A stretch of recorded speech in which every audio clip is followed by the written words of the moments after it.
Bom dia, Nitec, de novo.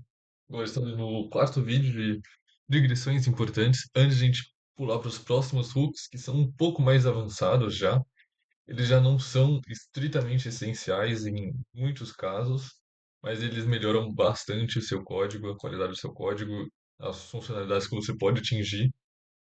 E para a gente entender tanto eles como usar o que a gente vai aprender aqui, principalmente a parte de código assíncrono, a gente vai ter essas digressões. Primeiro que são funções callback.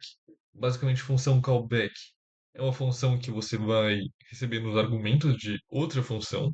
Eu falei propriedade, né, como se fosse algo genérico. Infelizmente, a notação é desgraçada aqui nesse ramo. É uma coisa ruim que se não pegaram de matemática, uma notação melhor. Parece química, notação ruim. Química não é ruim, mas a notação é questionável. Bom, continuando. Perdão aos químicos.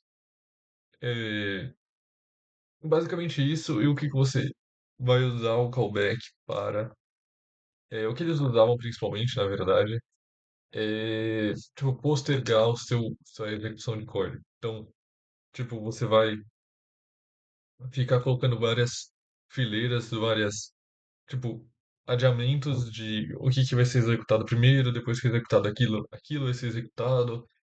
E tinha todo essa orquestração de callbacks, e justamente por isso tinha, sabe, esse problema sabe, nesting desgraçado, que era difícil de tratar erros, porque a gente vai ver do try and catch. O try and catch não funciona tão bem com essas callbacks, tipo, não funciona nada bem. O reutilizar os códigos era também horrível.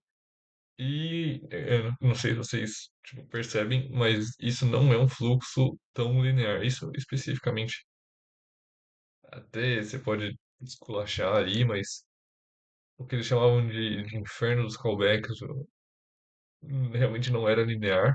E as promises surgiram justamente para consertar isso.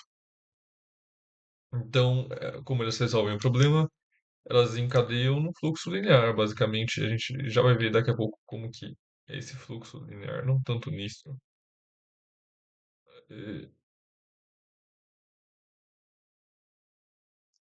Mas, peraí,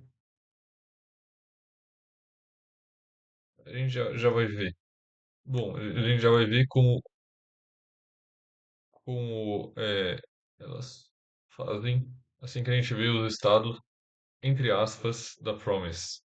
Que assim, se vocês lembrarem o que eu disse, foi no primeiro vídeo, se não me engano, que é que estados é uma palavra meio genérica na computação, então tomar cuidado. No React significa aquela variável que, quando atualizada, renderiza componente de novo.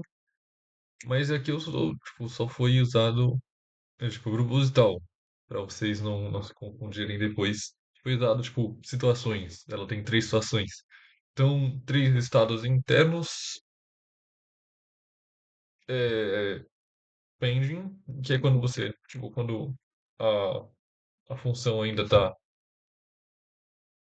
sabe, ainda está, é, sei lá, acontecendo.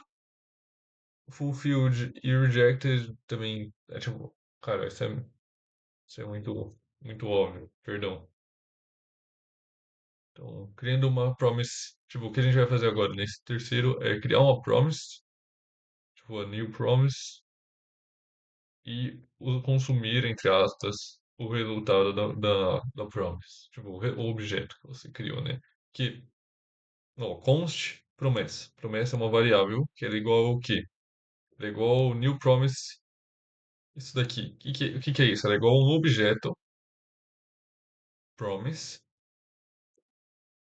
e esse objeto pega e vai, tipo, vai executar, chama até inclusive executor, esse código. E esse código vai pegar essas duas funções, resolve e rejected, isso diretamente do JavaScript. A gente, tipo, fez um hardcode, flag com hardcode. Então, tipo, sucesso igual a true. Aí tá simulando com o set timeout. Esse intervalo de um segundo, 1000 é um segundo, um segundo. E esse set timeout vai esperar um segundo e vai executar essa função. Essa função não vai receber nenhum argumento e vai executar esse código. Esse código é se sucesso, sucesso é true, então resolve, deu certo. Se o hardcode fosse false, teria rejeitado e apareceria tipo um console log, deu ruim. E agora, com a promise criada, chamada promessa, a gente pode consumir essa promessa. Então, promessa.then, promessa.catch. Se ela resolveu, então valor console log, sucesso, valor. Se não, catch erro, falou erro. E é isso, tipo, a promise permite justamente esse encadeamento linear, de tipo, ponto then, porque assim que o then executar, ele cria outra promise, e aí permite todo esse encadeamento. E agora a gente vai falar para ver o que é o async await, né? Eu nem usei aqui, né? Mas será que ele vai aparecer onde? Com o X-Sync, assim, que ele aparece aqui. Então a gente vai ver de qualquer jeito mesmo. É... Ah, peraí, perdão. Código assíncrono. O que é assíncrono? A gente tem que primeiro entender que o JavaScript, no caso TypeScript é só JavaScript com tipos. Ele é single-threaded. O que significa isso? É que ele é tipo uma linha só. Ele é uma linha só. Uma linha só. Que vai executando o comando de cada vez. E aí, para você executar várias partes ao mesmo tempo, sem, tipo, esperando o resultado de outra, mas mesmo assim executando o código, você cria um que eles chamam de código assíncrono, que vai continuar executando, mas as tarefas vão carregar em segundo plano, mas não paralelamente. Ou seja, JavaScript não vira multithreaded com o código assíncrono, mas elas ficam tipo numa fila de event loop para serem executadas como tipo um callback. O que que isso quer dizer? Que basicamente o JavaScript não fica esperando ali parado, ele registra um callback, ele marca esse callback numa fila, e aí o código principal, o resto do código principal continua executando, ou seja, a parte que você quer, que você sabe que vai demorar, você fala, tá bom, vai demorar, então continua executando enquanto vai executar isso daqui depois. E quando terminar, e tipo, tiver livre o event loop, que é só a linha que vai executando as coisas, ele olha a fila, pega a próxima tarefa e executa o próximo callback. Então, no caso, não seria nem o próximo callback, seria o callback da tarefa. E essa fila é chamada task queue, que eu, sei lá, eu não sei. Vou até tirar isso daqui, Ctrl X, como eu tinha falado. Ou seja, o callback são a base dos mecanismos e eles são tipo só abstrações. O async transforma o código nesse callback e o await é para tipo await é essa parte do código, tipo é async function await fetch, por exemplo. Então, eles são só sintaxe mesmo. Daqui a pouco a gente vai falar de fetch. Até vou falar de fetch. Vou só falar de API antes. Criar algo como fetch. Fetch é tipo é uma promise que tentou chamar uma, tentar pegar os dados da API. Se deu certo, a resposta aí executa um código.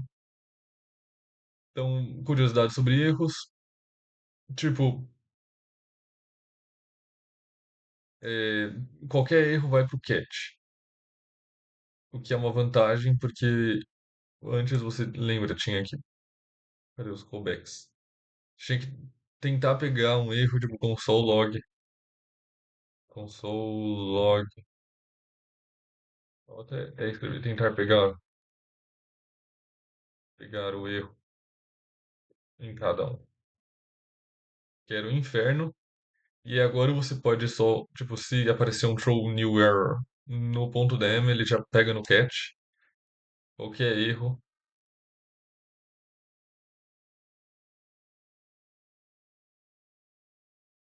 é pego no catch. Então, tipo, se sucesso no resolve, se dem, então o dem executa. Mas se você lança um erro, o erro rejeita e o catch captura. Se não existir ponto .cat, dá erro. Não esqueçam do ponto .cat. Basicamente, para que serve essa parte daqui. E tem umas outras utilidades, tipo, ou espera todas, falha se qualquer uma delas falhar. É, outra, espera todas, mesmo, tipo, mesmo com a falha, espera todas elas. Tipo, essa daqui retorna já direto se alguma delas falhar. Enquanto isso, a race retorna a primeira, n retorna a primeira que resolver, ignorando rejeições. Tipo, a primeira que resolver, não a primeira que terminar. Agora, API é só, tipo, o que que é uma API? Basicamente, é um conjunto de código que faz você comunicar as informações entre seus softwares. E na parte do front-end, até mesmo no back-end, ser bem sincero, você apenas vai saber mais ou menos as portas que ele abre e como acessar os dados que você quer. Então, se seu app consulta a previsão de tempo, faz login com o Google, mostra o app do Google Apps, chama o back-end, tudo é feito via API. E você basicamente só precisa saber a URL, ou o método HTTP, ou os dados que você vai enviar, tipo, o formato dos dados a enviar e o formato dos dados para receber na resposta. E a digressão do fetch. Tipo, pelo menos foi uma dúvida para mim por muito tempo. O que raios é essa desgraça desse fetch? Fetch, ele é o modelo mais famoso de API de você tentar pegar os dados baseado com as promises. Então, o que que você vai ter? Você vai ter o fetch, que vai fazer uma requisição HTTP em algum servidor que vai estar no ponto .env. A gente vai ver daqui a pouco o ponto .env, temos o ponto .env. E aí você pode usar também aquilo que a gente viu do async await, tipo async function carregar, try, const res igual ao await fetch. Então, tipo, vai criar uma promise aqui e vai esperar essa promise resolver e pegar os dados. E quando essa promise resolver e pegar os dados, vai esperar fazer ponto .johnson, JSON. Ele gosta de falar ponto .johnson e aí vai fazer o console log. Inclusive, a gente pode até relembrar do event loop, que é, tipo, ele vai executando o código. Ele vai ver se é async. Aí ele fala, tá bom, vamos pular. E ele vai executar o resto do código. Quando acabar o código que ele estava executando na lista de tarefas, ele vai falar, lembra que tinha uma função async? Vamos voltar para ela. Aí, olha, tá, função carregar. Função carregar. O que que é essa função carregar aqui eu tenho que executar? Bom, eu tenho que executar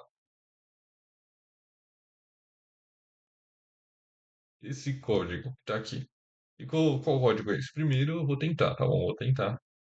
É, cria uma variável chamada res, vai criar uma variável chamada res e vai fazer o fetch. E vai esperar o await do fetch, então ele vai continuar. Então ele vai criar os dados e vai esperar, vai ter que esperar primeiro o res, então ele não pode fazer nada. E ele vai fazer o console log dos dados. Ah, bom, mas não tem dados, então ele vai voltar pro res, vai fazer o fetch, pronto. Aí ele vai ir pro dados, vai fazer o ponto .johnson, pronto. Vai fazer o console log dos dados.